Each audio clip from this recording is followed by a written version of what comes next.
When we talk about decentralization, what we're really talking about is decentralizing down to you, right? Self-ownership to you. You're a unit, you're your own country, you have your own boundaries and constitution and values and all of that. And I'm a unit and I'm my own country and I have my own things, right? And so as we decentralize, we want to create something that can also then let all of us who are decentralized to a level of self-ownership unite. I mean, and I agree with you, at the heart of it, Bitcoin was the one, right? Like that kind of appealed to me for all the reasons we can explain. So maybe we become purists, we kind of go back to our roots, and then we see how we can unite the world. I mean, I think it's happening. It is actually happening in front of our eyes. We just don't see it on TV because, once again, it's programmed and it's the algos feeding us things that they want us to see. But who knows, maybe hyper-Bitcoinization is actually happening. We just don't see it, right? And, who knows? Hey, thanks for tuning in. If you're enjoying the show, don't forget to hit the subscribe button. It's the easiest way to show your support and help the podcast grow, bringing great content to even more listeners like you. Plus, subscribing means you'll never miss an episode. And a big shout out to StampSeed for supporting the show. Their indestructible solution is perfect for protecting your Bitcoin seed phrase. Now, let's get to the reason you're here. Enjoy the episode. Welcome to Your Bitcoin Story, the podcast where we dive deep into the personal journeys and vibrant cultures surrounding Bitcoin. I'm your host, Gigi, and today we have another incredible guest joining us. Our guest today is Carla Gericke, is a powerhouse in the world of activism, law, and decentralization. Originally from South Africa, she immigrated to the United States in the 90s after winning a green card in the diversity visa lottery. She became a US citizen in 2000 and went on to practice law in both South Africa and California, having worked with companies such as Apple, Logitech, and SignCorp. But beyond her impressive legal background, Carla is a passionate advocate for freedom and liberty. She's the president emeritus of Free State Project and is pushing hard for a future that embraces market freedom and the power of decentralization. We're about to dig into some fascinating topics, so stay tuned as we explore Carla's journey, her vision for a free future, and how Bitcoin fits into the bigger picture. Carla, welcome to the show. Thank you so much for having me.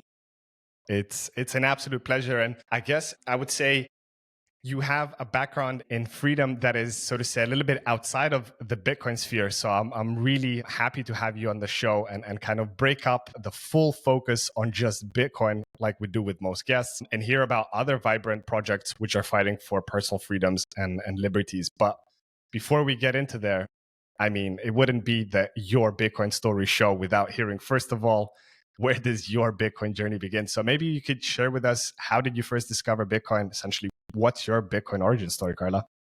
Yeah, thank you so much. It's been long enough where I had to do some research before I came on the show. Nice. So if I have my druthers and my story straight, I mean, I bought my first Bitcoin for $6. So wow. I was in pretty early. Now, before anyone gets super excited, I also used that Bitcoin to pay my rent one year, As you should. I was an early adopter, but I was also an early spender because I'm on the side where I really wanted it to be peer-to-peer money, right?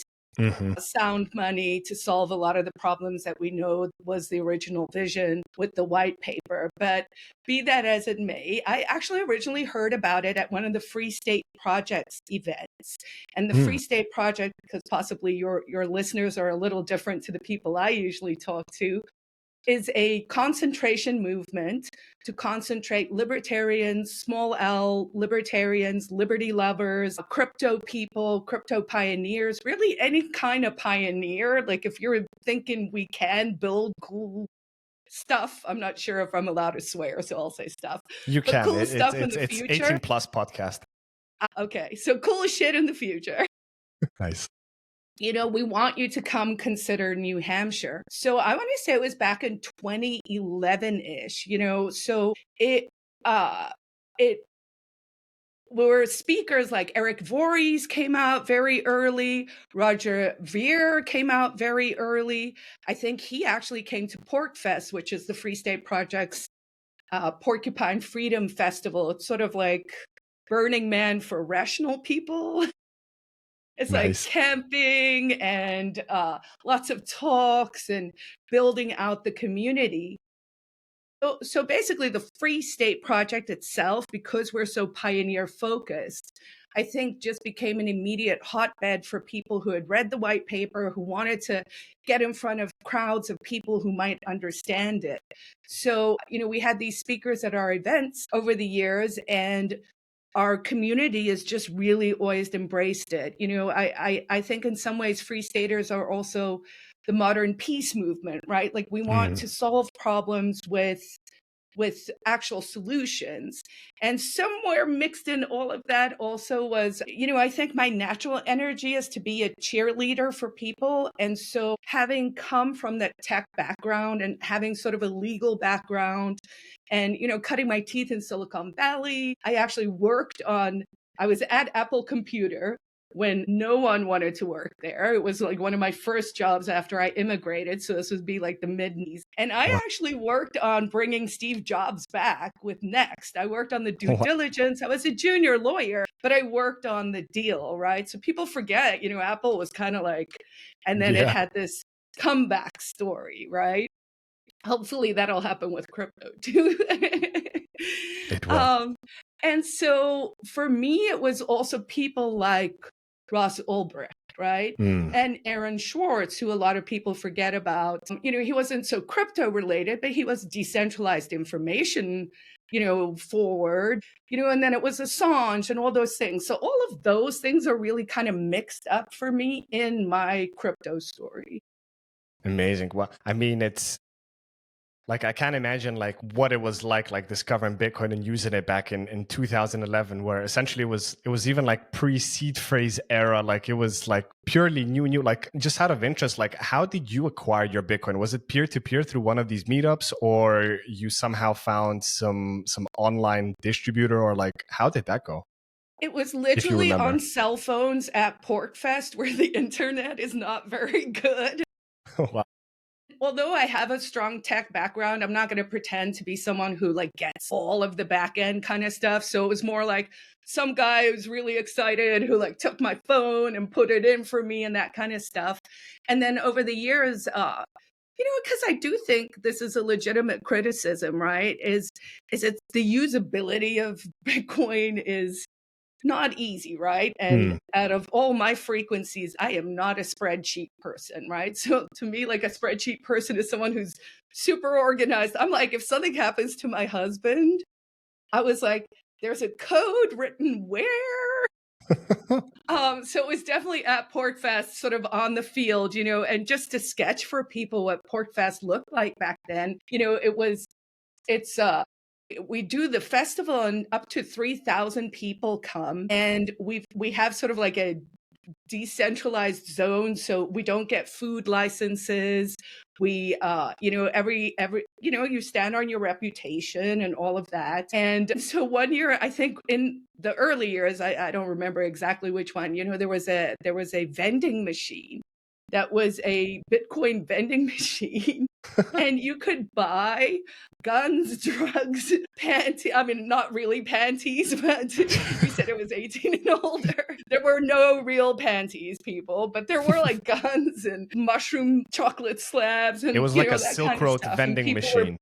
Buying through the vending machine with crypto. And so I think it just resonated as an idea. And, this is back, the mid 2000s, right? And I think there was just so much happening geopolitically. And it was the wars, and we kind of forget that there's this massive story that sort of goes together with it. And as a tool of freedom here in our community, people just fully embraced it. We still run, I believe it's the longest running crypto meetup in the world. It still happens here in Manchester every Sunday.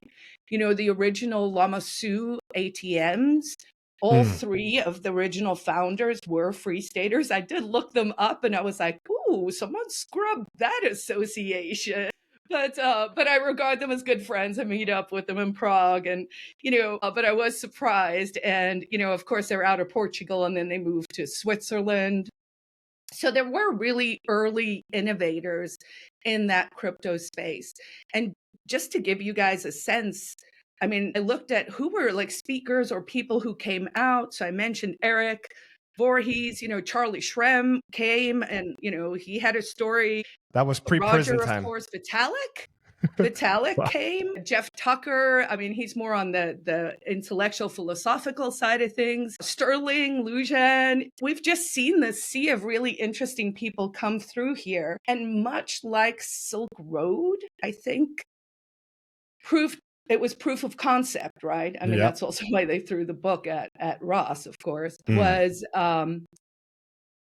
I think as early adopters, we were a part of that proof of concept notion. And so we have some really great free staters now who serve in the State House, who serve on study commissions for crypto. We've passed a few really interesting bills that we can talk about. So we're also trying to take it from that sort of experimental level to what can we do within like our community. And I will say candidly, I know many people who kind of live off their investments. And, I buy my pork for crypto, Nice.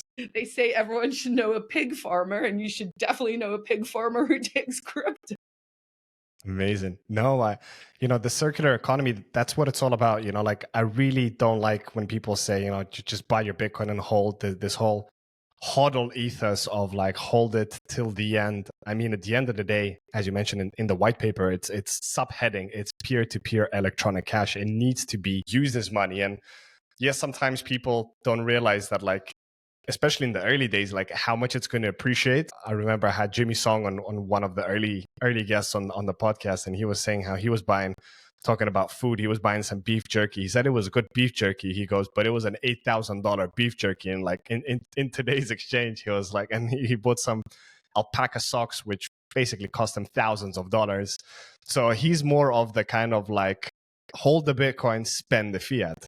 But then there's these people, myself included, which are like fully on a Bitcoin standard. Like everything I have, like all my savings, all the income, like any fiat I get, gets switched into Bitcoin, and I just live of my Bitcoin, because psychologically changes your spending habits, because you really question what you want to spend your money on. And especially in this consumerism world of, you mentioned Apple, right? Every September, there's a flashy new phone coming out, or like whatever it is, not just Apple, like everybody's constantly releasing new things which are 1 millimeter thinner or one shinier color. But at the end of the day, these things do the same job, right? And on a Bitcoin standard, you're like, like, do I really want to spend like 2.3 million sats on this thing? Or maybe I'll just wait until it breaks and then I'll get a new one. So I really love that you kind of, from the get-go, we're using Bitcoin as it's intended to be. So I think at some point, people that are just starting their journeys, they're more seeing it as an investment. Most people, I would say 99% of people come in for the gains, right? To make some money. But then once you start going deeper down the rabbit hole, putting in your 100 hours, 1,000 hours, and then once you get to the 10,000 hour mark, you're like, holy moly, this is not just money. Like, this is changing everything. It changes you on a fundamental level. And then especially in your kind of community that you're building with kind of the libertarian and freedom aspect, I mean, there's no better currency than Bitcoin, because it's the only one that's truly decentralized. There's no CEO, there's no foundation that controls how it is. Every node runner, including this one, has a vote on if we're gonna fork to another chain or not. And as we saw with the block wars in 2017, that the small blockers, the people won against the majority of the bureaucrats and the largest companies. So I mean, like, Bitcoin is really like a unique thing where we have a true say in the system, where the world, and it much better, especially with the congressional things that you have going on. And I would love to hear about some bills that you're getting passed.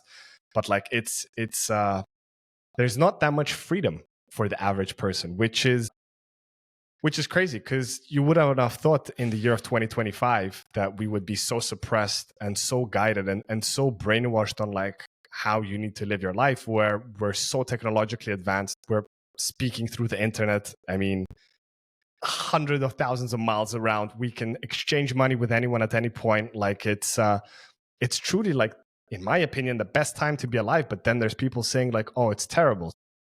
What's your take on that, Karla, with like how Bitcoin is like this beam of freedom in a more and more surveillanced world that we're finding ourselves in? I love those words, beam of freedom, right? We often talk here in the Free State about, we're building the homeland for people who care about human individual liberty. And then, you are seeing these sort of pockets of light that are developing in different places. Maybe here and there's 1,000, libertarians down in Mexico and Acapulco, say, or whatever, right? And Prague and Croatia, we know we're around. I think our role is going to become more important as more people wake up and they actually look for real solutions. So we saw through COVID mania, how many people actually got deplatformed or you lost your banking?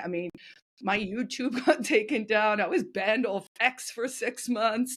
Wow. I was heavily censored wherever I could still poke out my head, right? And so that did make me very mindful of how important these tools actually are, right? There's sort of the intellectual level, and I'm a core optimist, so I tend to be like, yeah, we should warn people, 1984 is not an, instruction manual, but I'm like, it won't get that bad. And then we went through COVID mania and I was like, okay, the book is coming let's make sure we have, we for years, we'd been working on putting up a mesh network in New Hampshire, right? So that we can all, but it takes buy-in, it takes geography, it takes the tech, it takes people's time. And it was, we spun it up and then, it would kind of, and now people are like very serious, like, hey, can we be meshy? Can we make sure we have our own way to communicate should it be necessary, right?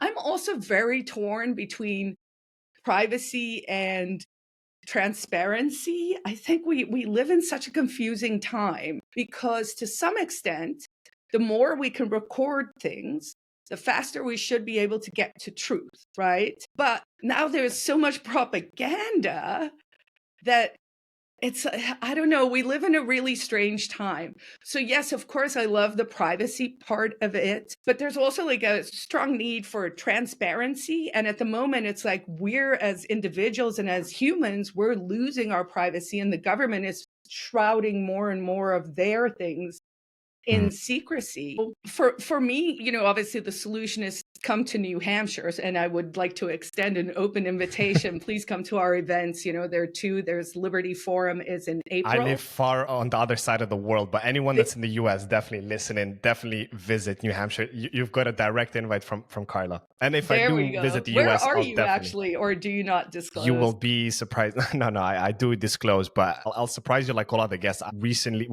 it's coming up to a year. I used to live in Europe, in Cyprus, in the little Mediterranean island. But I migrated to St. Petersburg, Russia last April because my wife's from Russia. Are you hanging out with our friend Ed? Which friend, Ed? Ed Snowden. I'm kidding. Yeah, that's right. Well, he's in the neighboring city. He's in the Moscow. He's in the capital. But we'll get to Ed in soon. But yeah, everybody kind of gets shocked when they go, oh, where? In Russia? But like, I think soon I'll be documenting kind of my experience here because talking about freedom, and I think you'll be pleasantly surprised, Karla, I find myself much safer and much freer here in Russia than I did in Europe. Like, people get a very different and clean picture of Russia when they switch on the TV. And what you mentioned, propaganda, there's so much propaganda, and especially the West kind of on what's life like there. But like, to be honest, life is extremely good here. And like, when you look at like, when we talk about finances now, like the standard of living, if you make an income in euros or dollars, like things are 3 times cheaper than they are in Europe. I can't compare it to the US, but I'm thinking it's more or less similar. And like the standard and services are 3 times better. Like it's kind of Russia's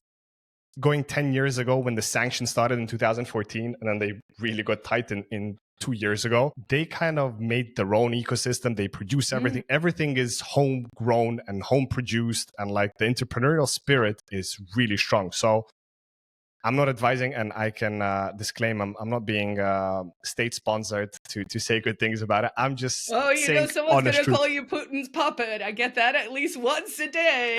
I get that. It wouldn't be the first one, but as Bitcoiners say, don't trust, verify. You can come visit me in St. Petersburg and see it for yourself. But no, I mean, I never imagined it to be this much freer. And luckily, because my wife's native, she's Russian, but I also used to live in Moscow when I was growing up back in the 90s. So I learned it fluently. So for me, it was a super easy transition. But it was just, talking about the crazy times that we live in. If you had asked me 5 years ago, would you move to Russia? I'd be like, no way. Like, what are you talking about? I'm in Europe. It's all about democracy and progress and innovation. And things went 180, especially after COVID with everything. And now, especially as a hardcore Bitcoiner, and I don't call myself a Bitcoin maxi, I call myself a freedom maxi, because Bitcoin is just another tool to help me on my freedom journey. I don't know if you know, Carla, but from January this year in Europe, they have what they call the travel rule. So whenever you want to make any crypto transaction, so maybe Bitcoin, stablecoin, whatever it is, you need to basically state the person you're sending it to and include an address, which is crazy. So any exchange that you're withdrawing crypto from, so your Bitcoin to your own wallet, you need to state, is it your own? Is it someone else? And if it's your own, you need to verify your identity with a picture, just like, how you'd verify on an exchange. Or if it's someone else, you need to state the full name and their address, which I find insane. The whole point of Bitcoin was that it's peer-to-peer uncensorable money. And now, everybody's pushed.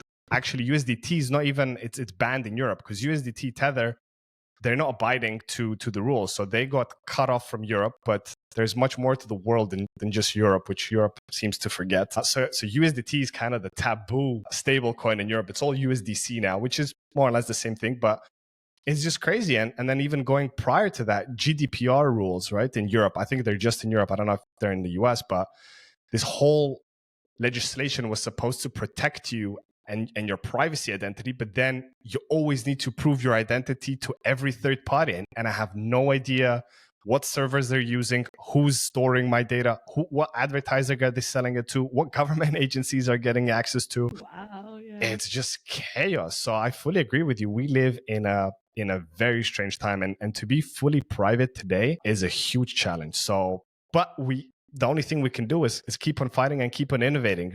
It's easy to be sitting in the corner and crying and saying, why is everything so bad? Or we can be putting our brain cells to work and finding solutions. Yeah, it's, people say criticize by creating. So, it's sort of like, yeah, you can sit around and whine, or you can try and build new things. I'm more a people person, and I don't know why my lot was, libertarians are not the easiest people in the world to deal with, right? So here I am herding cats 20 years late. But, we're building, really, I mean, it sounds hubristic, but a new society. I really think about what we're doing here in New Hampshire as, hey, let's build a new country. I kind of pitch it as, let's be the base camp to Mars.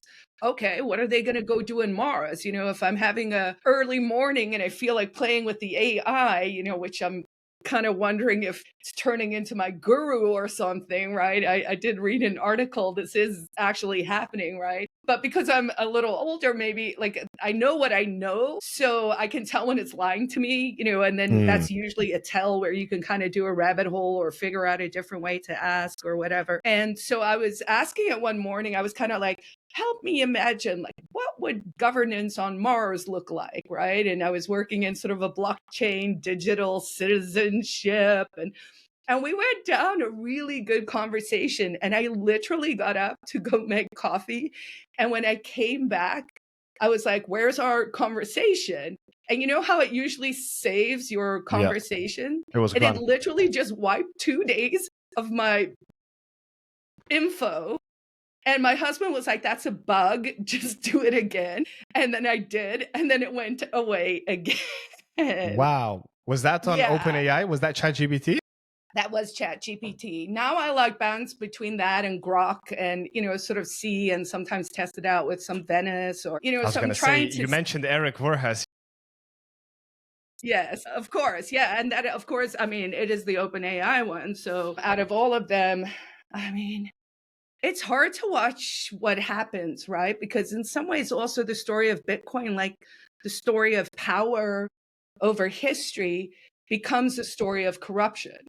right? And you start to, in the same way we can follow the money with Doge, or, the minute you start following the money and you see who the players are and you're like, well, who's scamming, who got rich, who's, like I remember being in, I think it was in Honduras, or it might've been in Guatemala on vacation, let's say 2016-ish. And it was in Guatemala, and it was a Saturday, and we had gone for like a late lunch with our friends who lived there. And we were in town, and I noticed, the remittance, so the people who are coming to get money, right? And there was one town ATM, and there was a line of like 300 people all standing there waiting in line, all on their telephones doing other things. And I was like, oh my God, just use crypto. You're already on your phone. We could just get rid of the ATM part, the line, just, Crazy. So there is so much opportunity. And I think a lot of it is going to come out of Africa, out of not out of Europe, right? Because it's regulated to the nth degree. I don't know really what's going to happen there. I think they're shooting themselves in the foot. People are just like myself. They're just going to pack up and leave, like people that actually want to do something. And then honestly, like I know there are other, free cities is kind of doing sort of something similar, but what we did here in New Hampshire is a little different. And, I'm half kidding when I say we're making our own country, but I have also, put in 2 bills to secede. So we might actually do it.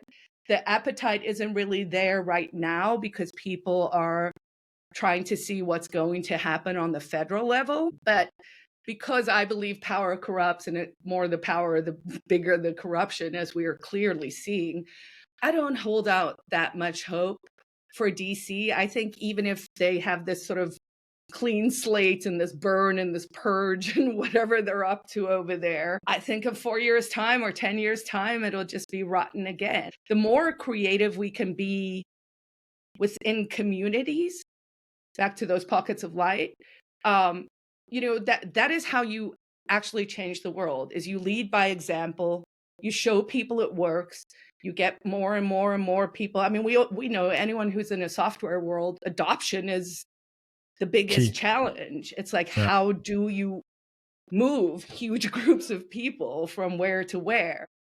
So unfortunately, I think we're in for trouble. I think there's going to be some kind of digital turbulence. Well, yeah, both that, but I also think, if the theories we hold true about economics, America's $36 trillion in debt. The last secession bill that we introduced was last year, and we had actually put in a trigger, which was, if the national debt reaches $40 trillion, then we will put the question of independence to the voters of New Hampshire. It would be a constitutional amendment, so everyone in the state would have to vote on it. And it's a high bar. It's actually like 67% of people have to support it for it to then go onto the, to go through. And now we're at 40, so we said 40 trillion, and I thought that was a stretch. I was like, they'll probably give me 10 years to get my ducks in a row, right? Probably 12 months at this pace. We're probably going to hit it in a year or two, right? Yeah. So we have to remain vigilant. But, I was looking the other day, actually this morning, because Bobby Kennedy got confirmed, right? And he had spoken at one of the Free State Project's events last summer. And one of the questions I asked him was, we were up against the clock, and I was like, CBDCs. And I was like, yes or no? And he was like, no. And Trump's kind of come out against it as well. But I think they're going to UBI, CBDC, some kind of magic, where they're going to, plus the AI, right? And we have to be realistic. There is a massive shift happening. I feel like I spent my entire life mastering how to communicate and how to write. And now the friggin' AI can do it. No, And I'm like, okay. And of course, there are other skills and things we can do. But I think, the AI is going to reduce jobs. I think there is going to have to be some kind of something. And I'm just concerned that they're basically going to take the fiat structure, inflationary structure, and just tap it onto something that looks like crypto, but that is not actually crypto.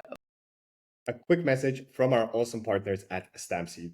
Future you is dependent on you. Don't let them down. Future you is set for life with Bitcoin, but only if you back up your seed phrase properly. No napkins, no phone notes, just StampSeed. Fireproof, waterproof, life-proof. Use BTC Story for 15% off at stampseed.com. Future you just fist bumped you. Don't mess this up. And now, let's get back to the episode. The topic of CBDCs, like it's been a few years now going, and I think the only country that actually successfully implemented it is China. But China is a whole different story. Like we can have a 1 hour long talk about China. Like it's hard to compare to them. But everywhere where they launched CBDCs, and in Africa as well, Nigeria, one of them, talking about corruption. I mean, every country has levels of corruption, but it's not a secret. Like there's high corruption in Nigeria. Like their CBDC tremendously failed within weeks. Nobody was using it, and then they revamped it. It's nice to see that Trump's administration kind of, I don't know if they passed the bill or it was just initiated, I think where it was like executive order, executive order where it bans CBDC. So, but they are very pro stablecoins. So like, to be honest, stablecoins, they're essentially the same as the digital dollar when you do like online payments.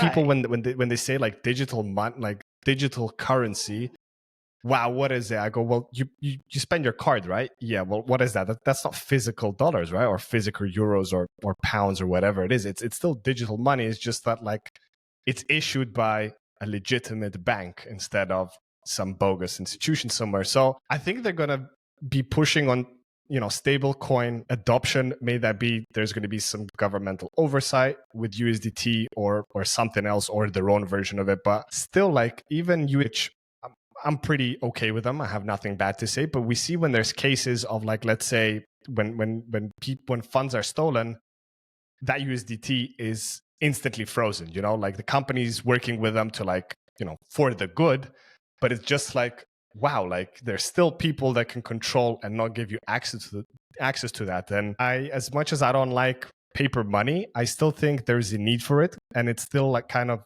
a certain freedom where like if my account is shut down, I can still go and, get bread and milk and feed my kids, instead of just being on this whole digital standard where I'm cut off from the system and I can't spend it anywhere. Now, once again, that's the beauty of Bitcoin, because there's no sanctions on it. There is no freezing it. There's no, legitimizing a transaction. But then again, not everybody adopts it, right? Like the adoption curve is super slow. But what I tell people is like, guys, don't forget, Bitcoin's been around for 16 years, not 60 or 600 years.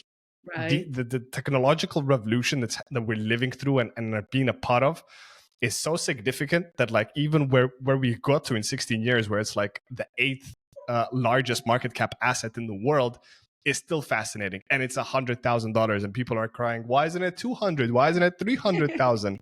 It's like, guys, it was like a few dollars. Look, Karla was buying it for $6 a pop, like 10 just over 10 years ago. So it's like 100,000x up. Like, how much do you want? So I want to ask you afloat one of my crazier theories. Sure. Did you follow when Trump did his coin, right? Of course. He kind of did a meme coin. Yeah. And I have to say, like, my jaw dropped. And then I was like, man, I wish I had thought of that, right? Because it's just like, because, I do think we're also in a flux in terms of, political theories people want to follow. I don't think democracy is quite what people were promised. We're figuring out, we're actually all pretty, imagine that, individualistic, right? And I'm constantly trying to think of ways to eliminate the middleman, right? Like a lot of middlemen are just fulfilling red tape things, right? And some can be useful. So I was like, well, if we are going to have a billionaire oligarchy, let's make it obvious. So let's say that all politicians actually have to create their own coin. And that is how fundraising starts to happen. So there's no dark money. Everyone has to be on the ledger. You can go look who is funding. And we just say, instead of, the billions, if not trillions of dark money that no one knows what's going on, right? You just make it really obvious. So you're like, here are the people who want to blot out the sun. If you like Bill Gates, buy his sunblock, coin. Yeah. What do you think about that? I'm not a fan of anything that's not Bitcoin, especially meme coins, because meme coins, they're just kind of, in crypto, we go through these trends, right? Like we had in 2017, the whole ICO craze, and everybody talking about what you said about everybody was launching their own coin, the grandma coin, the cucumber coin. There was like thousands of them. And then we went into kind of more sophisticated. It was play to earn, if you remember. Like there was these like gaming tokens, and that was going to revolutionize gaming industry. And the hardcore gamers were like, guys, we don't want nothing with this stuff. Like, we'll play our games, but like you play your like Angry Bird stuff on the phone. And then we went into the phase of NFTs, like the non-fungible tokens. I was a victim of that as well. I'm not going to say I wasn't. I have a very artistic background. So I thought initially, I was like, wow, that's genius. You can tokenize your art. And I actually did it. In high school, I had I went to an English private school, so I went through like English system of education, and my final 3 subjects in the last 2 years were business and finance, art and design, and physical education. And in all of them, surprisingly, I got pretty bad grades because I was young, and it was all about like having fun, right? Who's going to study? But like the art, like I loved the art I was doing. It was all pop arty, and it was just very different. And I got a really bad grade, and I was always like, like my art never got the appreciation and like the thought that I put into it. So when NFTs came around, I actually tokenized my art on, I believe it wasn't even Solana, it was on Tezos. And anyways, it doesn't matter. Like I tokenized my art, and there was people actually all over the world buying it for like, a few cents. The money's not the factor, but it was like someone appreciates it. So I was like, wow, this is revolutionary. And this whole concept of royalties that the artist gets forever payments. So I was like, wow, this is the next big thing. And then we live and we learn, and we see that actually like this NFTs were nothing. It was not even a JPEG. It was just like a link that directs you to an index of the JPEG. And then the big thing, which was last year going into this year, was meme coins, right? Dogecoin started it all off a long time ago as a joke. And then, it stayed there in the top 10. But then suddenly meme coins started popping everywhere, and meme coins are the main thing. So when Trump came out with his meme coin, and then Melania with her meme coin, I can't say I was surprised, because let's be honest, Trump is a ultimate businessman. Like the guy launched an airline, the guy launched like, how many businesses did he have? His cabinet and his crypto czar with David Sachs, I mean, that guy like holds a big stake and big hold of Solana. So it was just like logical that something would come out. I didn't expect it to be right before inauguration. It was like a big boom. But yeah, like, I don't know, to answer that was a long answer to your question, Carla. But like, I wouldn't say it's a good way for politicians to fund themselves. To be honest, going more towards, focusing on the Bitcoin, the whole ideology is to separate the money from the state, right? Like we don't want, there's so much corruption. There's so many deals under the table being done, especially after this war that's going on with Ukraine. US alone gave $180 billion. Yet if we look at some states in the US, I mean, I don't have to tell you, there's so many problems with like homelessness, drug epidemic, now natural disasters, what we see in the tragedies in LA. And there is still like billions of dollars going to fund for peace, where there's no peace. Like the people that actually need the money, they get nothing. They've been wiped out. And like, I don't think crypto is going to solve that. I think it's more of, and I think this will go intertwine into the Europe topic that we touched upon, what's going to happen to Europe. I think the European Union as we know it today is soon going to collapse, and the countries are going to go back to working on themselves and, focusing on the community, on their own values. Because Europe was essentially this idea after the World War II that it was open markets, free trade, everything, kind of to be collaborating. But you can't have 28 states on the same standard. My roots, so I was born in Cyprus, but my roots are ex-Yugoslav. My dad's a Bosnian Serb, my mom's Slovenian. And my dad always said, if Yugoslavia with like 5 countries couldn't like not get along, but like economically be on the same level, 28 countries is never going to happen. And people always told him like, man, you're crazy. Like they like it's always going to work. And he was like, you just wait and see. And Dad was also saying for the past 35 years that the US dollar is going to collapse because it's a Ponzi and they just keep printing the hell out of it. And people were saying he's crazy. Slowly, his crazy is like very plausible. And especially with the debt ceiling going into 40 trillion and above, you have to shift the system. And like the dominance of 100 years of the Fed, you know, a private company, which I'm so shocked that most young people, especially Gen Zs, have no idea that a private institution prints, they don't even print it, they into their ledger. They get a call from the central bank of a state and they say, we need liquidity. It's like, no problem, sir. A few strokes on the keyboard, bam, gets the money. And then the people need to pay their taxes to pay off everything, which is, wow. I mean, there's so many topics. I jumped in there. Well, so much, right? Yeah, because some of it, you know, I know, you know, the laws of supply and demand are actually immutable, right? But we're also running up against this idea of perception versus reality. So when we get back to sort of the propaganda side of things, sometimes I'm like, but if everyone believes in this Ponzi scheme, right, which is basically how Ponzi schemes work, right? Yeah. You need the next guy to come in to put in the money to pay out the next guy. Right. I'll tell a little side story quickly. One year at PorcFest, and I won't say his name, but he did go to jail for some years, came to PorcFest and he gave a talk. And I sat in the audience, and when it was done, I got up and I went to the person who had brought this guy in. And I said, hey, this sounds really shady to me. Is this a Ponzi scheme? And the guy looked me dead in the eyes and said, not if you get in early. I was like, oh my Confirmed. God.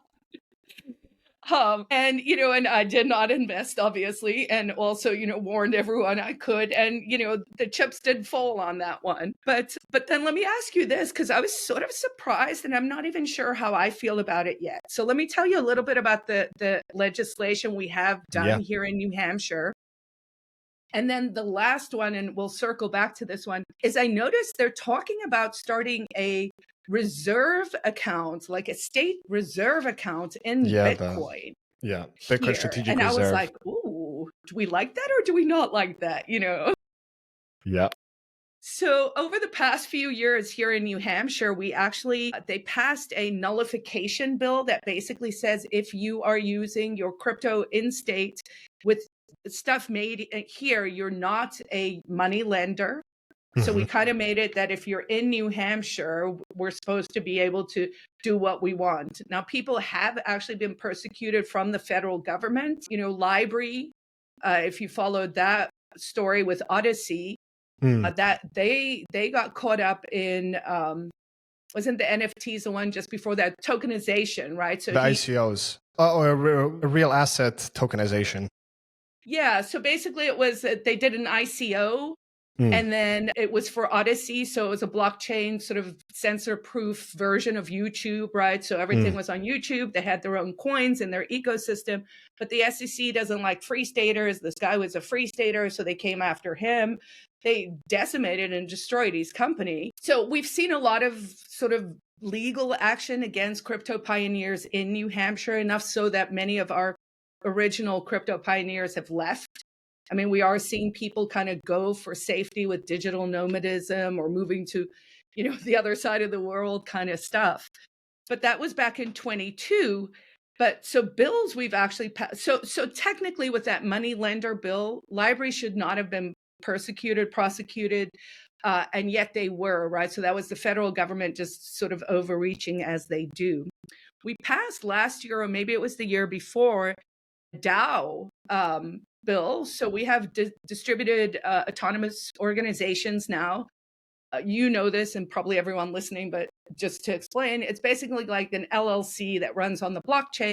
So instead of shares or shareholders in your LLC, you actually have tokens, and then we run, you know, the LLC, the DAO, on the blockchain. So you have smart contracts, things can be more automated. And what I'm excited about there is my day job is I'm a real estate agent now. I was a lawyer for a long time, did the nonprofit stuff. And now I was like, let me go hustle and get, you know, lots of libertarians to move to New Hampshire. But we're looking towards trying to figure out ways to do real estate investment through DAOs for the crypto community, because not everyone's going to move here. I get that, right?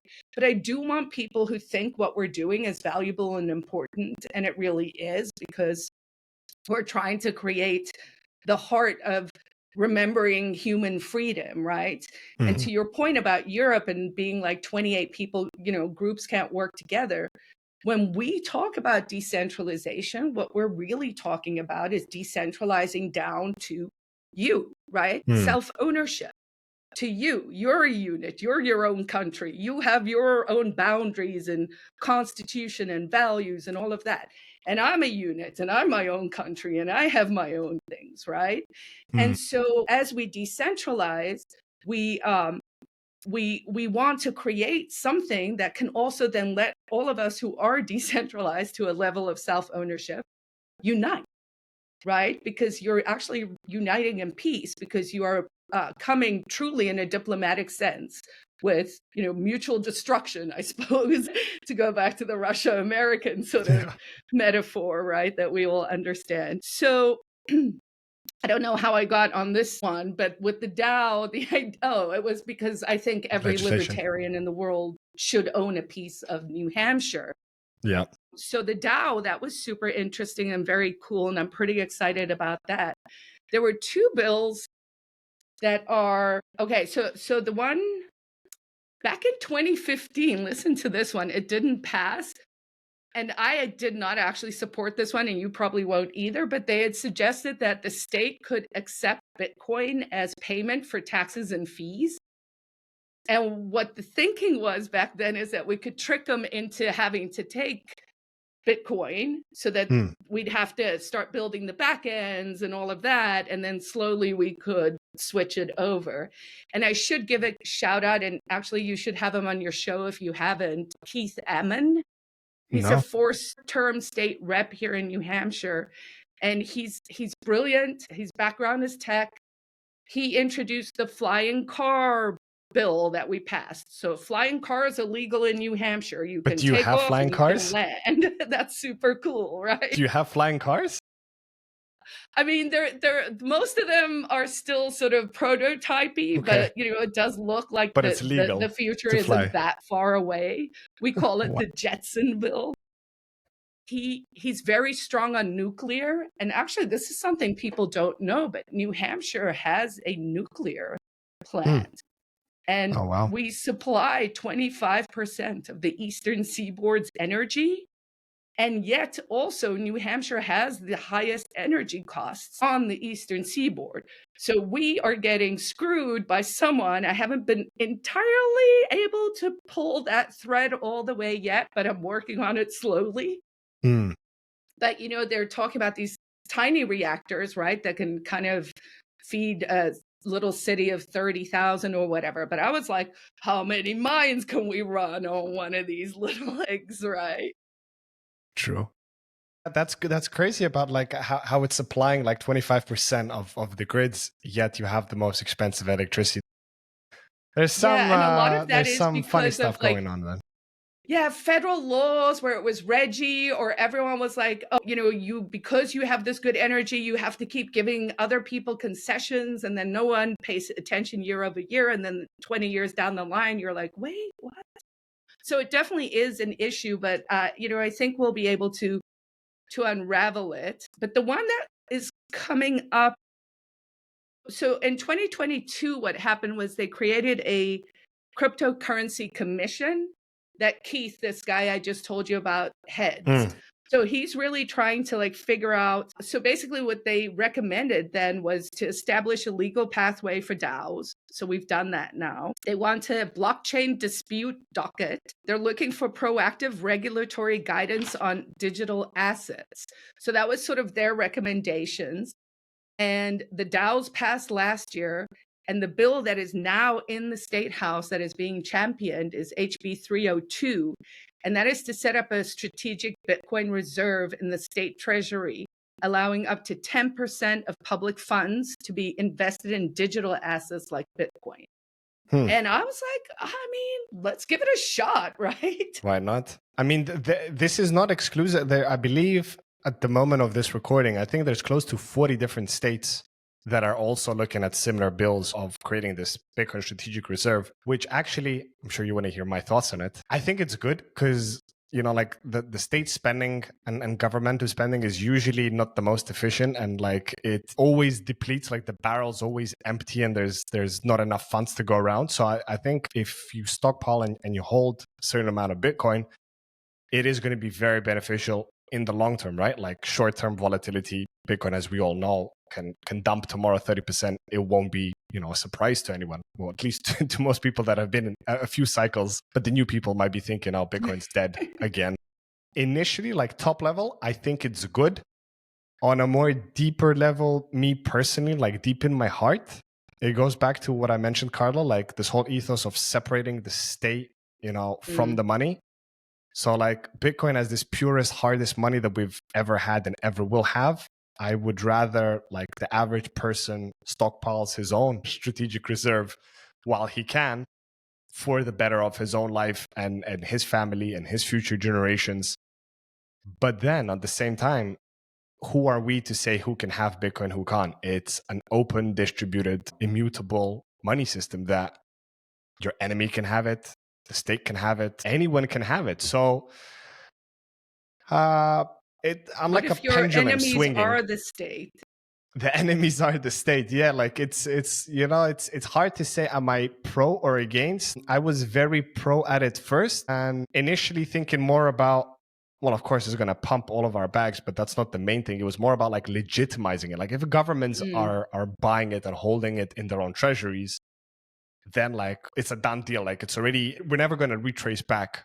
But then kind of the ETFs did that as well. I mean, the fact that like BlackRock and Vanguard and like all these guys released a year ago, and it's the most successful ETF. Gold was the gold ETF, which was released like some 15 years ago, was the biggest success ETF. And Bitcoin blew through it in less than 12 months. I think more money poured into Bitcoin ETFs than gold ETFs so in its first 5 years. And I mean, the amount of volume that went in, and still to this day, there is so much demand. And to me, it's kind of shocking when you look at the on-chain data, like, and if we're talking about price, that the price isn't much higher because there's like thousands upon thousands of Bitcoins being supposedly purchased by these ETF companies. And with Bitcoin mining, now that we're in the fourth epoch of the Bitcoin halving, there's only, 3.125 Bitcoin roughly every 10 minutes being mined. That's 450 Bitcoin a day. That's it. But yet there is thousands of them being bought up. So my question is, where are they getting these thousands of, unless there's paper Bitcoin? And these companies are just doing their own, maybe not Ponzi, but they're doing their own corrupt stuff.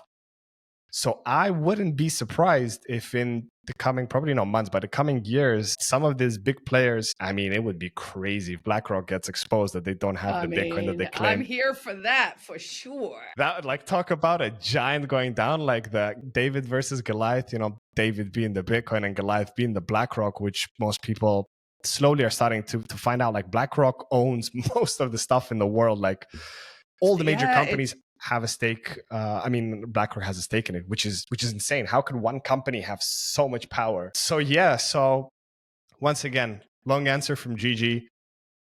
Strategic Bitcoin reserve, yes, it's good, but at the same time, I did actually, and I'll bring up an interesting point, which I think it was last week or the week before. I wrote I posted on X. I said everybody cheering about the Bitcoin strategic reserve have suddenly forgot about their whole libertarian and like freedom moral of like separating the money from the state. And I was saying, if you want a Bitcoin strategic reserve, and let's say it happens, and essentially the plan essentially is to pay off the US debt. Like Trump himself said it, you know, like that we would get, their goal is to get 1 million Bitcoin, which I think is super hard because it's super scarce, and they're going to get 1 million Bitcoin in 4 or 5 years, and they're magically going to wipe out this 40, or by then it'll probably be like 50 trillion debt. But then I posed the question, wait, so you're going to take all of that Bitcoin and you're going to give it to the Fed, to the private company, which we're kind of fighting to get out of the system? I'm still yet to hear someone bring this up, have a conversation about me wiping the debt for what? For the private company? Like, we need to end the Fed. Like, Ron Paul was right all this time. Like, and And it's funny, Ron Paul's coming back into the news with Elon wanting to audit the Fed, like, and this is all like happening now, like this whole Doge. Maybe we can get on just briefly. And Doge, guys, listening, I'm not talking about the Doge coin. I'm talking about what is it called? The Department of Governmental Efficiency. Efficiency. Interesting how they chose that name, right? And especially Elon kind of being the face of it. The level of trolling that is in current American politics is insane. I have to tell you, I've been doing this long enough where I'm like, I'm just here for this timeline. I cannot believe what is happening, you know? Even the Maha MAGA stuff, right? Like, I mean, there are real problems in America with the health of the people here. It's pretty bad, actually. And so, you know, to see Bobby be confirmed, Tulsi Gabbard, she spoke at Liberty Forum last year. She was our keynote speaker. And to be like, I've hugged that lady. I know her, you know, and be like, oh my gosh, she's the director of intelligence. You know, I'm like, I like this timeline for You've got a nice connection there, Carla. Well, because of, New Hampshire is small and it's first of the primary. So all these people come, actually when Vivek came, that was interesting because we had a real conversation. He's a smart guy. He understands a lot of stuff about, monetary policy, crypto, all of that. But, I said to him, how much money are you going to raise? This was maybe it was when it was still the Republican primary. And he was humming and hawing and he didn't give me a number, which means he's a good politician. And he was like, well, I'm going to self-spend, but I need to get the 45,000 people who have to give me $5 each to qualify for this and whatever, right? And I was like, okay, forget about what the actual number is. Let's just put it on this side of the ledger. Now, what do you think the number is of the vested interests that we are actually fighting, right? Because when we talk about decentralization, we are actually talking about knocking people off their pedestals, right? And I'm like, that amount of money on this side is probably unfathomable.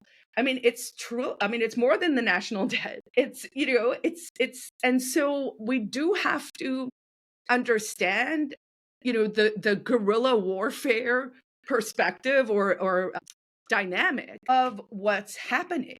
But then if you look at it as a human unit thing, there are very little of them and there are a lot of us. Right. So there's a lot of distributed power that we should be calling in, right? Because when you watch the algos and the division, all of this division is manufactured. And I saw it happen in the freedom movement, where we always used to be, at least from my perspective, we were libertarians and we were like that, the left and the right, they're all idiots. And then we had this thing that happened where it became, libertarians are left or right too. And I was like, guys, we're not big enough to split in two. Like, we gotta hang together. A wolf pack. But don't separate it. Yeah. Well, divide and conquer, of course. I mean, it's a military tactic, art of war, we were warned and someone's doing it and the algo is doing it. So I think in the crypto community, our job, and that's actually what happened with the forking too. That's kind of where I stopped paying attention because I didn't know enough. Like, it split my friends and I didn't know which team to pick. So I just kind of went, I'm just going to disengage a little, right? And then it started moving so fast because, all the ICOs and the scam coins and I was just like, oh, I can't keep up. This is like too much, But we should remember that at the heart of it, I mean, and I agree with you, at the heart of it, Bitcoin was the one, right? Like that kind of appealed to me for all the reasons we can explain. So maybe we become purists, we kind of go back to our roots, and then we see how we can unite the world. I mean, I think it's happening. It is actually happening in front of our eyes. We just don't see it on TV because, once again, it's programmed and it's the algos feeding us things that they want us to see. But who knows? Maybe Bitcoin, hyper Bitcoinization is actually happening. We just don't see it, right? And who knows? Just to touch upon with Bitcoin, like, I think we were talking about a few minutes ago, or maybe like some half an hour ago, about like the one thing to unite us all. And I think, with Bitcoin, like the Bitcoiner community, especially if you go to like Bitcoin only meetups, conferences, like it's such a like warm, welcoming, it's like a family unit. It's like meeting distant relatives that you've never met. Everybody like sees everything on one frequency. Like I like to see it like as a radio frequency. If you're Carla on 102.0 FM and I'm on 1.20 FM, it's like clean signal. Like we get each other. But if we're on different frequencies, then it's really hard to recollect. And the values of most people that really studied Bitcoin and see it, they start changing themselves. It's like my favorite song from Michael Jackson, Man in the Mirror, right? Like if you want to change the world, look in the mirror, change yourself, and then change the people around you. And I think Bitcoin does that perfectly, because on Bitcoin, as the saying goes, listeners will hate me, but like nearly every episode I say it, but I'll repeat it to the new listeners. You don't change Bitcoin, Bitcoin changes you. And by choosing to live a healthier life, ditch the alcohol, ditch the drug habit, ditch the junk food, just ditch a lot of things. And I'm not saying you have to get it like fully. You don't have to be a monk, right? But like minimize it to the max and focus on just being better and improving yourself. And that way you're like a butterfly effect. People around you are like, like, look at that guy. Like he seems pretty happy. Like, and he's like talking about this magical money, but like it's much more than just magical money. It changes you as a person. It changes you as a better part of society. You know, Bitcoin, I think, is going to have a huge impact into making this world a more peaceful place and more collaborative space. And I think, you know, and I wanted to touch upon and ask you, like with the Free State project, like how big of a role like does Bitcoin play in it? Do you see it in the future as kind of having a central role, or how does the community see it? Like, are they like pro Bitcoin, or they're kind of just on the sidelines, like this looks interesting, or like what's the general state there? No, I think people are very pro Bitcoin. I mean, I would say pro crypto, right? Because there has been, you know, a lot of different people with different flavors. This person's Dash, this one's Monero, I'm Zano, you know. Yeah. So there's that, but pro crypto 100%. Pro competition. So, you know, it's like, let the fight begin, right? True. But to your point about Bitcoin changes you, and then it becomes, as you embrace more freedom into your life, you actually, to your point, the self-improvement and all of that is built into it. And I'll say for myself, you know, I quit alcohol at the end of 2017. I lost 50 plus pounds going back on keto. I fixed my health. I was very inflamed. You know, I got forced vaccinated for a college thing. And since then, things got weird. And so you're right. I think the more we become free, because the flip side of freedom is personal responsibility, right? Like you stand on your reputation, you stand as your unit. So what do you stand for, right? You know, are you a person of your word? Like, you know, the old saying was honor amongst thieves. And I actually subscribe to that, not because I'm a thief, but because I understand if you live in a lawless or an outlaw society, then it actually matters if you're honorable or not. So I fully agree with that. And I think our community as a whole is trying to really embrace that, right? So I get contacted a lot now by people who are like, you know, hey, you know, I meant to tell you, but I couldn't believe you stopped drinking and you actually stuck with it. So now I've stopped too. And, you know, and that's pretty great because that means, you know, that the community is becoming healthier. And I think out of COVID mania, that is also a result where people are going, oh, geez, maybe I need to, you know, not be so fearful and be able to, you know, not be scared just if someone tells you to be scared. So the community here will, I think, always be very pro crypto. I think there's going to be a bigger and bigger appetite to, so this is meant, I was going to say to merge it with the state. And I was always saying those words. I was like, no, maybe that's where the work lies. Maybe I should be paying a little more attention to what is happening there. I'm hands off because I trust the person doing it. But there's also that thing. But you gotta verify. You know, don't trust, verify, Carla. Yes, exactly. Right. So I mean, I think the future here is bright. I did want to mention there's a great little crypto conference that Bruce Fenton does. You know, Bruce was back original Bitcoin, the first Foundation. He was a board member there, Chainstone Labs, and his wife serves on the Free State Project board with me. And I think it'll be in its 8th year now. They do it on their farm. It's this beautiful farm at the mouth of the Oyster River. Maybe 100, 150 people. If someone's listening to this and you're like, hey, actually, I'd like to come to that, reach out to me. But it's called the FSB DAC, so Free State Blockchain Digital Asset Conference. And, and I've heard such interesting talks there. It's very intimate, but also very informal. And to bring it full circle, and then I probably need to jump off at some stage, but they were explaining a product for people like me who can't remember where the code words are, on which page of which book do I have to find this to go dig the key out of the yard or whatever, right? So talking a little bit about how to create tools for the non-spreadsheet part of the world, which is how we make adoption better.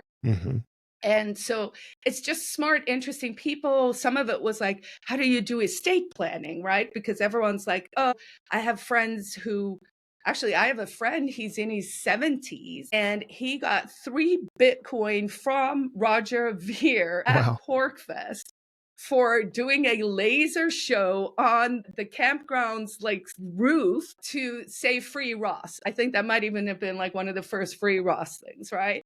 And so he's like, well, Carla, if something happens to me, can you help my wife access, because we've all heard the stories, right? Yep. I mean, I know I lost a wallet somewhere, and I'm like, now I'm not allowed to be in charge of anything, which is sensible. So creating those kinds of products. So all the smart men and women out there must make the products so that dummies like me can use them.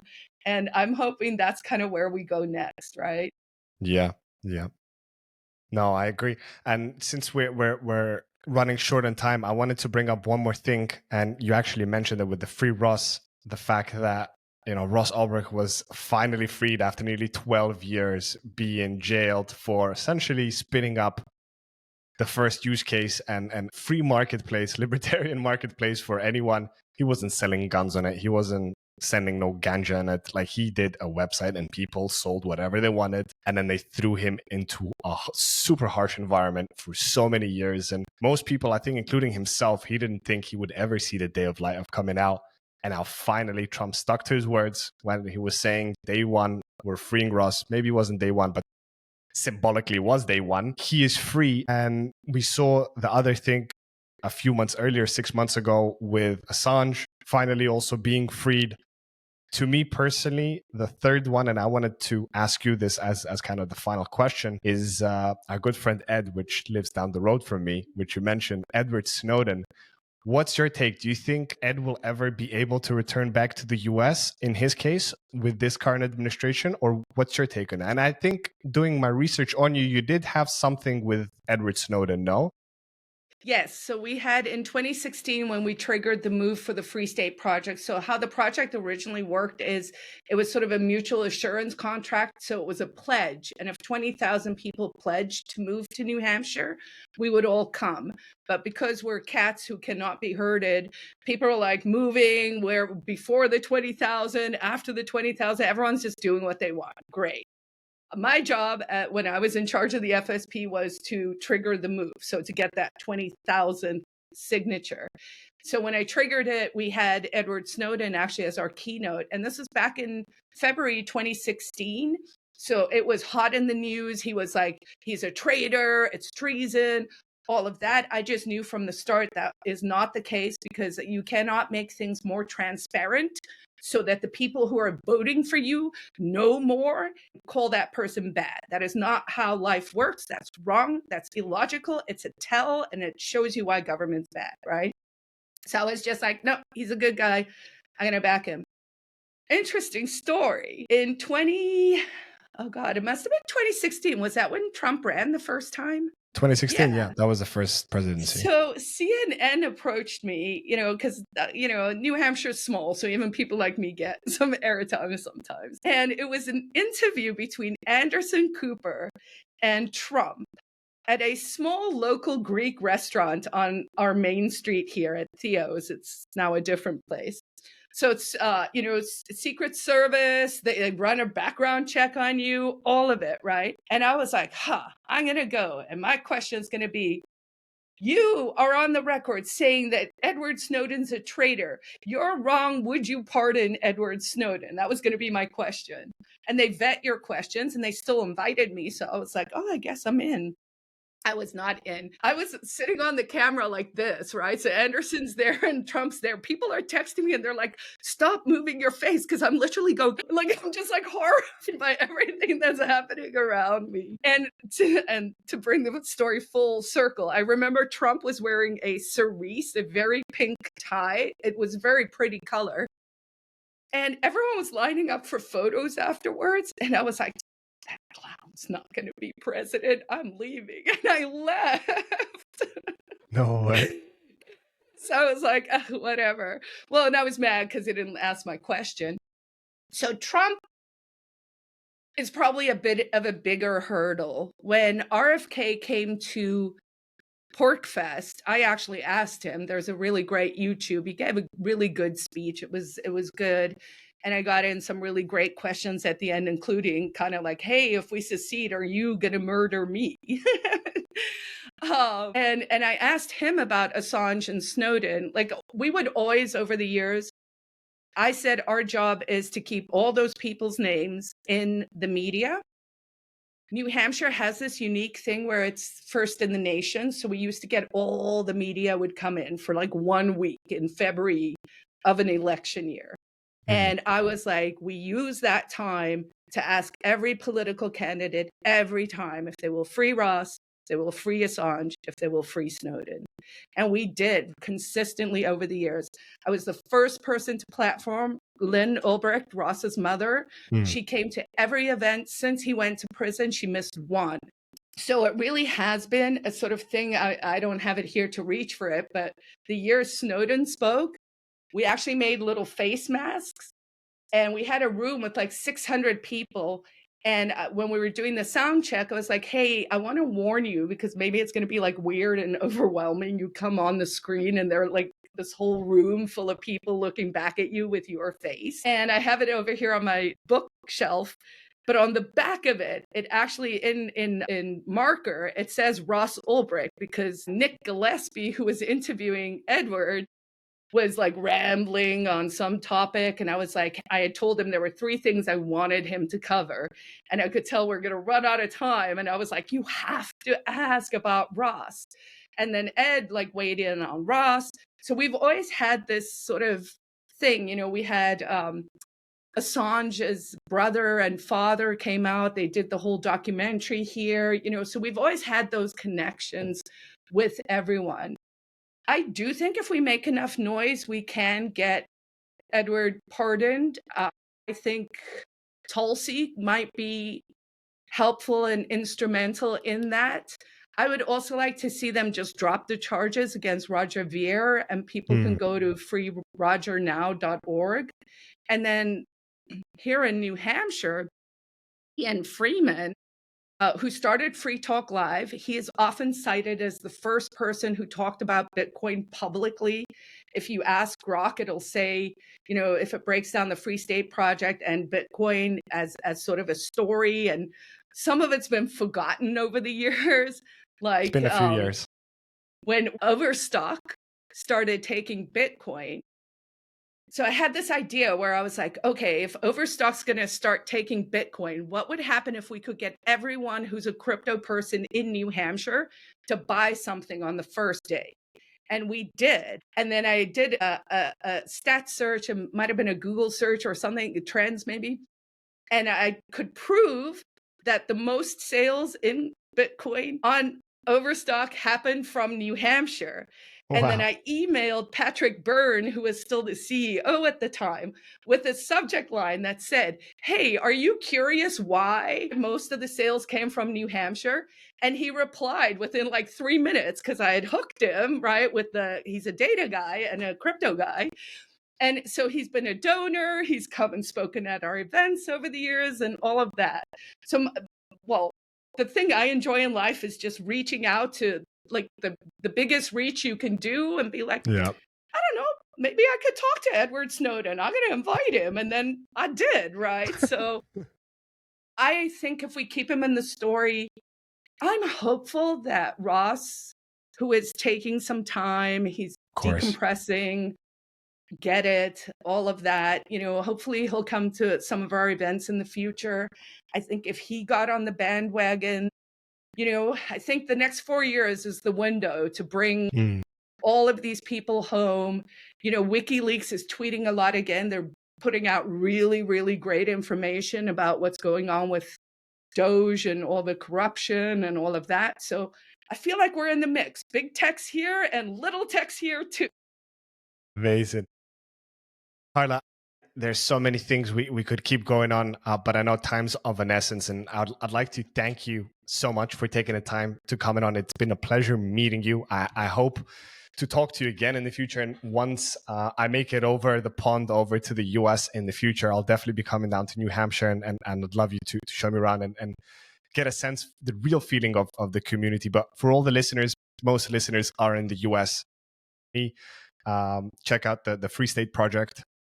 Check out New Hampshire. Reach out to Carla. Maybe, this is a great point just to ask you, where can we send our listeners to get in touch with you, follow you, all the incredible work that you're doing? What's the best place? Okay, so I am just out there on the internet with my name and my little old mug. So it's Carla Gericke, Gericke. Throw me a follow on X. I'm doing these crazy little experiments. I decided at the start of this year, I was like, I'm going to do one X Live every day for 365 days. Wow. Sometimes they're an hour long and they're about ego work. Sometimes they're like one joke and then I jump off, but it's always something. And that's to just, kind of get me out of my own head, I suppose. So that's how they can find me. I have a website, karlagericke.com, for techie, nerdy people. I mean, whenever I have a fight with the AI, I do post all my conversations because I think it will be a record over time. I see how it lies because I know things. You can ask it about COVID and it'll give you the main story. And then it's like, wait. One of the, sorry, side note, but, I asked it, what was the likelihood of it being a lab leak? Rate on the scale of 1 to 10. And it was like 3. And then I was like, okay, but what about this and this and this and this, right? And then at the end, it's like, okay, it's 9.8% likely. You persuaded the AI to switch his you can opinion. Use the tools. But for people curious about the Free State Project, fsp.org. If you want to see what we're doing, fsp.org/calendar. There's always something going on. Our big events are Liberty Forum coming up in late April, and then PorcFest the 3rd week in June. And then the crypto one is in the fall. So have me back some other time and we can talk some more. No, for sure. There's a lot of things going on, and definitely would love to have you back in the future, as our journeys are only continuing. It's not the end. It's not about the destination. It's about the journey. So Carla, until then, until we have you back, best of luck with everything. Once again, thank you so much for coming on and sharing all of this. It started off with your Bitcoin story, but you shared so many incredible stories. And I think all the listeners got a lot of interesting things and stuff to consider after they switch off from this episode and say, maybe there's much more to this life than I'm being told. But Carla, thanks a lot. Have a wonderful day, and looking forward to having you back. Great. Thanks so much. Bye-bye. Thank you for tuning in. If this episode resonated with you, don't forget to like, subscribe, and share it with others who might benefit too. Your support keeps us going, and we appreciate it. See you in the next one.